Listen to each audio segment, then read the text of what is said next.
Jadi yang pertama adalah kita berdiri tegak, semua pundak ditegakkan, telapak tangannya tegak di samping, dipastikan semuanya tertarik, tulang belakang dan dadanya tegak. Kan gitu. Mata ke tempat sujud, tidak dialihkan kemanapun. Kemudian sudah tenang begini, betul menghadap kiblat, telapak kakinya tadi dibuka, ya. Tumitnya dibuka, bukan ini ya, tapi ini dibuka, sejajar dengan punggungnya, pundaknya, pundak. Kemudian kita mulai takbir, Allah, mata tak sujud ya, Allahu Akbar, ini. Atau Allahu Akbar. Boleh juga caranya Allahu Akbar. Gerakan dulu. Allahu Akbar. Ya, dua-duanya boleh. Tadi pertama dengan suara Allahu Akbar bersamaan. Ini enggak, gerakan dulu, letakkan sini baru Allahu Akbar. Terutama kalau sholat berjamaah, imamnya dianjurkan gunakan yang kedua, supaya makmumnya dipastikan tidak mendahului dia. Karena makmum yang mendahului bisa diubah wajahnya menjadi berbeda. Baik. Kemudian kita mulai baca iftitah dengan tenang, baca al-fatihah dengan tenang, baca surah dengan tenang, kemudian kita rukuk. Allah, kembali lagi gerakan dasar, Allah Akbar. Ini lututnya digenggam dan gitu. Kemudian dipastikan punggungnya rata. Kemudian kita sami Allahu liman hamidah, kembali lagi ke gerakan sama ini. Ini standarnya nih, kembali sami Allahu liman hamidah. Boleh begini. Boleh sami Allahu liman hamidah di sini. Tetap tegak, ya, gitu. Jangan bungkukan dan konsentrasi ada di sana. Kemudian sujud. Sujud dengan dua cara tadi ya. Sujud kita bisa meletakkan. Jadi sujudnya ini adalah boleh lutut dulu turun. Seperti ini. Jadi sami Allahu liman hamidah atau sami Allahu liman hamidah. Kemudian kita sujud dengan cara menurunkan lutut dulu, kemudian baru telapak tangan diambil jarak ukuran siku kita. Jadi ini ukurannya ini siku di sini ya.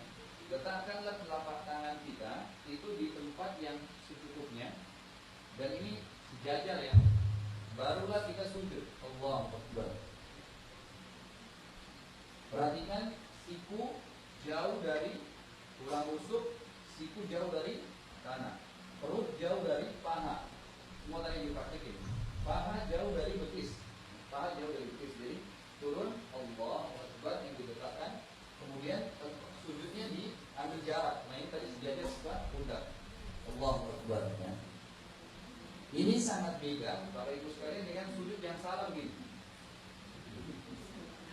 Atau orang sujudnya begini. Ya. Ini pasti tidak betah dia untuk sujud. Tapi kalau tadi sesuai dengan sunnah, ada sirkulasi udara, kita bisa lama. Sujud pun bisa lama ya. Ini Allahu Akbar. Tadi cara turunnya dua ya. Turun lutut dulu, Allahu Akbar, gitu kan. Kemudian taruh telapak tangan. Boleh juga telapak tangannya dulu. Tapi cara turunnya begini. Nah, jadi turun itu sami Allahu liman hamidah, ya. Terus kemudian kita turun begini. Lutut sampai di sini, kemudian telapak tangan ditaruh. Jadi jangan begini ya.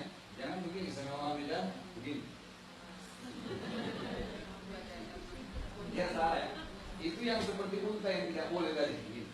Tapi turun dulu lututnya, jadi kan mendekati lantai baru diletakkan telapak tangan. Umumnya sih ya, umumnya yang lebih mudah itu lutut dulu umumnya. Tapi dua-duanya boleh. Baik. Sekarang pada saat kita sudah sujud tadi, perhatikan sujudnya 7 anggota badan ya tadi. Telapak tangan, muka sama hidung, lutut dan telapak kaki. Bangun dari sujud, duduknya iftirash. Ini iftirash ya. Kalau kita sudah sujud tadi, ini duduknya bangun iftirash begini. Allahu Akbar.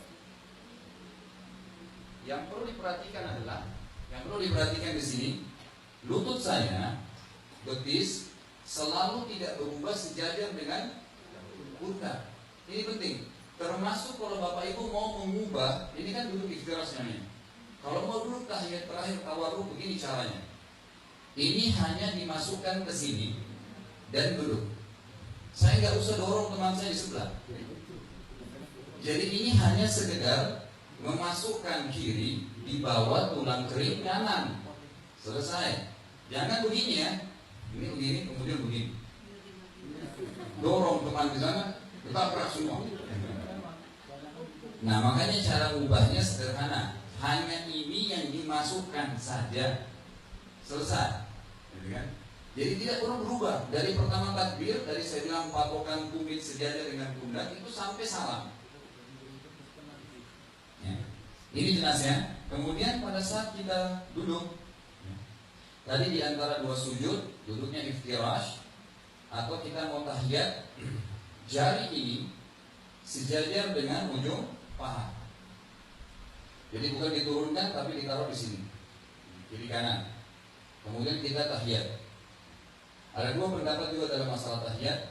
Bolehnya kita mendirikan jari ini dari awal, dari at-tahiyatu lillah sudah menaikkan jari. Boleh juga seperti biasanya setelah tasyahud, asyhadu an la ilaha illallah, baru dinaikkan jarinya. Ada juga hadis yang dihasan oleh para ulama, disunnahkan menggerak-gerakkan jari, karena ada hadis yang berbunyi gerakan jari di tasyahud lebih keras bagi iblis dari cambukan besi. Nah, kemudian yang terakhir adalah masalah salam tadi. Jadi kalau Bapak Ibu mau salam, ini sudah selesai baca tahiyat, lepaskan tangannya, kemudian salam, assalamualaikum warahmatullahi. Tetap punggungnya tegak, kemudian kita assalamualaikum warahmatullahi. Ini pipi seperti dilihat oleh makmum yang di belakang. Jadi bukan hanya noleh ya, tapi assalamualaikum warahmatullahi. Dipastikan leher ini terbalik, kemudian assalamualaikum warahmatullahi. Ini sampai salamnya. Sudah ya? Ada yang mau bertanya sampai sini? Saya kira